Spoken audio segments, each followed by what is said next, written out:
Good morning, all of you. Let's continue with the 33rd question. An air bubble of 1 centimeter radius is rising at a speed of 0.5 centimeter per second through a liquid of density 0.8 gram per centimeter cube.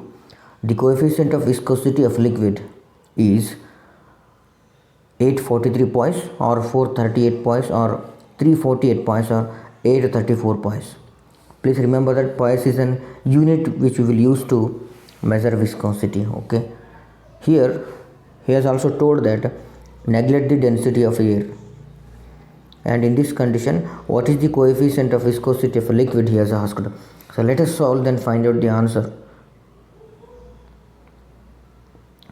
Okay, we can see here is a formula which we will use to calculate this is a formula which connects the relation between terminal velocity as well as the viscosity, and viscosity or coefficient of viscosity is equal to 2 into rho minus sigma, where this rho is density of air and the sigma represents the density of the liquid, and divided by r square into g divided by 9 into v is terminal velocity here.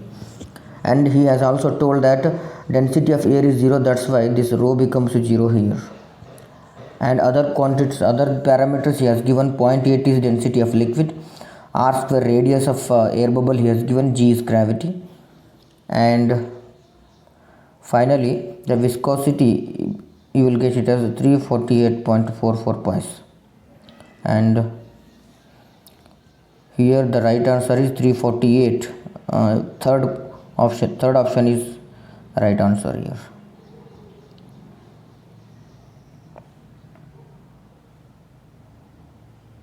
And 34th question, the dimensional formula of surface tension is here. 4 options he has given, and easily you can pick this m to the power 1, L to the power 0 and T to the power minus 2 is dimensional formula for surface tension, because unit of surface tension is Newton per minute, we know that, and Newton is nothing but F equal to m into a. Okay, m into a divided by meter. M will measure in mass m, and a acceleration due to gravity, L T to the power minus 2. Okay, here m and L from this both will be cancelled each other, and what remains is m to the power 1, L to the power 0 and T to the power minus 2.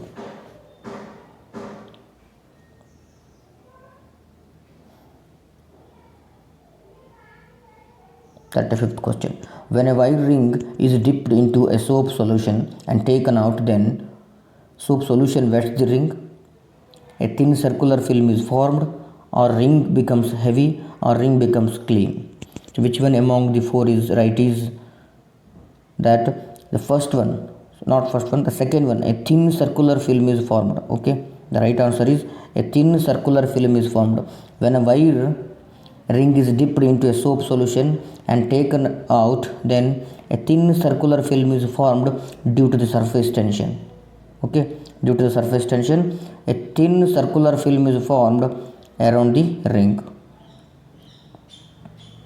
36th question, when the temperature is increased, the angle of contact.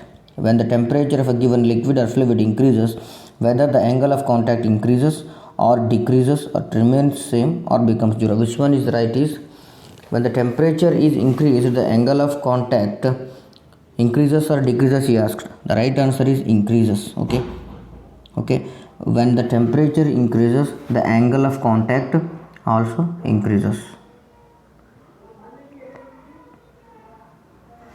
Then 37th question, if the angle of contact is less than 90 degree, then what happens? If the angle of contact of a given liquid is less than 90 degree, then what happens?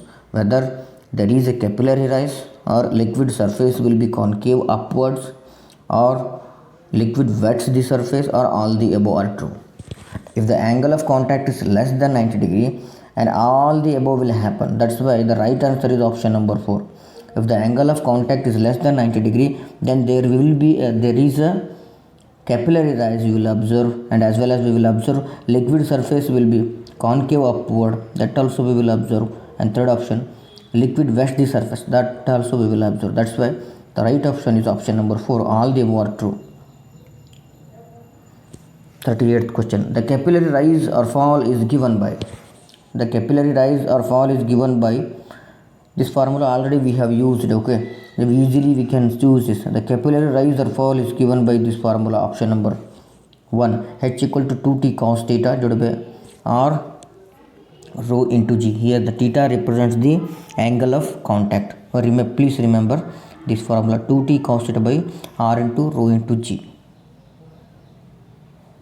And 39th question, the difference of pressure between the inside and outside of a spherical drop of water, radius 1 mm, okay, radius 1 mm, what is that surface tension he has asked, or the difference in the pressure, not surface tension, the difference of pressure between the inside and outside of a spherical drop of water. Let us assume this as a spherical drop of water, and we know that there is a pressure. Let us assume that pressure P1 is inside the bubble and or a drop, and pressure P2 is in outside the drop, water drop. And what is the difference in the pressure between inside and outside of the water drop, he has asked. We have a formula to calculate the pressure difference between the inside and outside of a water drop, that is 2T by R. Pressure difference P is equal to 2T divided by R. Here if you substitute the radius, here radius is 1 mm, you will get the answer as 140 Newton per meter square. In this formula, P equal to pressure difference equal to 2T by R, okay. If you substitute the radius value, you will get the pressure difference P, 2T by R. And the right answer is 140 Newton per meter square. That is the first option.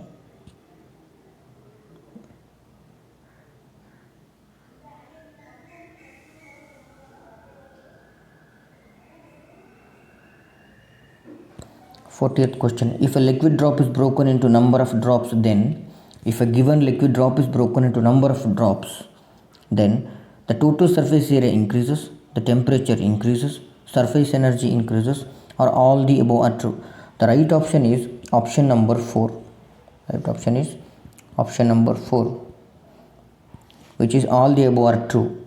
If a given liquid drop is broken into number of drops, then total surface area increases, that is also right answer. Temperature decreases, that is also right answer. Surface energy increases, that is also right answer. Whereas all these three are right answer, obviously the